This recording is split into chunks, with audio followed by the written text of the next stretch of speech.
Hi, this is Stacy with Gooseberry Bridge Farm. It's been a long time since I've actually published a video. We'll see if this one actually makes it up. If it does, I have lots of backlog in my editing, so I just figured this one is pretty timely because it's about planning where and how many and all of that, how many plants go into the flower field.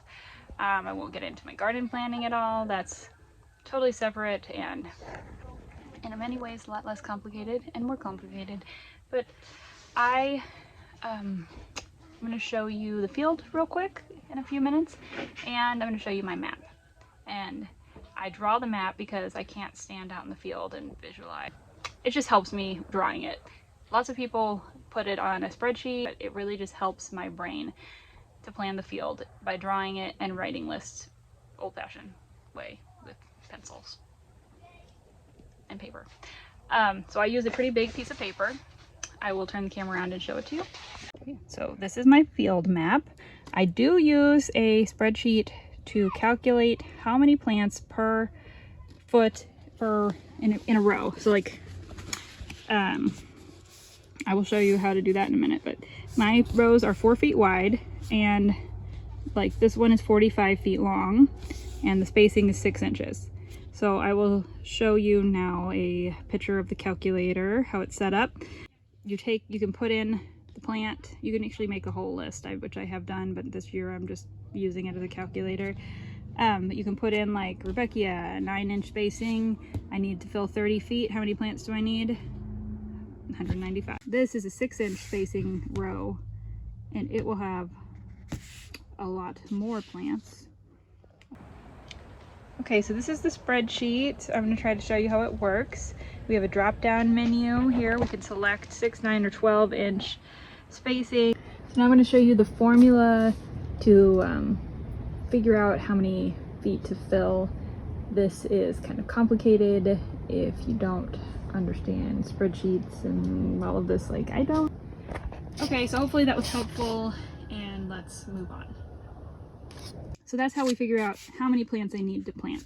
I take that and then I'm breaking it down because I'm not going to plant a 55 row one thing. That's just not how my field goes. In this middle section of the field, I'm trying to plant all cold, hardy stuff. I've got tunnels on all those rows. I've actually got tunnels on pretty much everything now, but I'll have tunnels on all of these, and I will plant with frost cloth, which just gives them a little edge.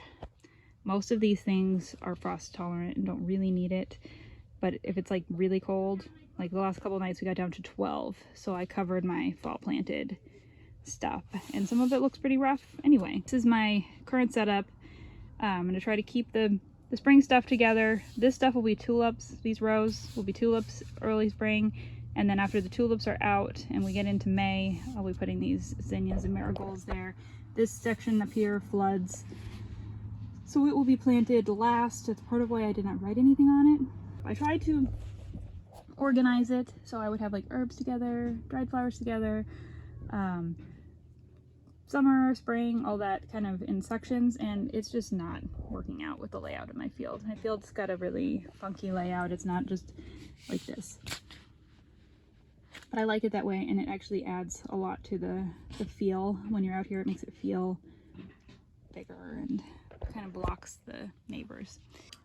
That's how I'm figuring out how many I need to plant. So then I take that and I plant into 72 cell trays, which I realize is less than popular.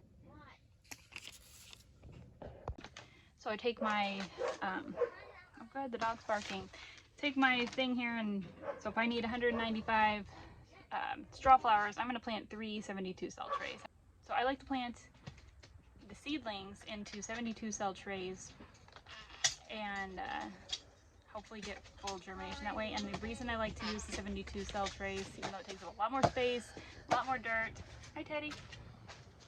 I like to use them because they, if something happens, if we have a crazy couple weeks in March, so where I just can't plant, if it's flooding, if it's freezing, the ground could be frozen in March, I can leave them in the greenhouse longer if they're in the 72 cell trays.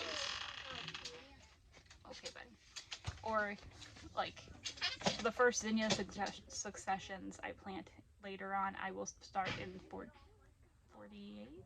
cell trays. I don't remember. The bigger ones, so that same thing, if I need to leave them longer because of late frosts or flooding, there's a lot of flooding, it will be okay. They will have more time in this, they'll have more time in those trays.